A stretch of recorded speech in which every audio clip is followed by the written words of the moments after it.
বুঝি না, মানে আমার কপালটা এরকম কেন? যে জিনিসটা মন থেকে যায় ওইটাই, ওইটা আর পাই না আমি।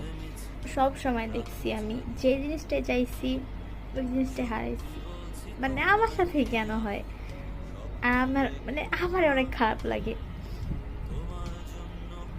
আমি তো একটা জিনিসই চাইতাছি বারবার, ওই জিনিসটা পাইতাছি না।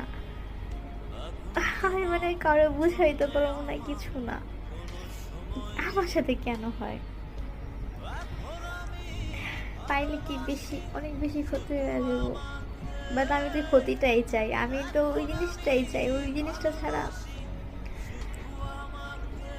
মা কেন আমার সাথে এমন করে? দিলে কি হয়? এত করে চাইতাছি, তাও দেয় না।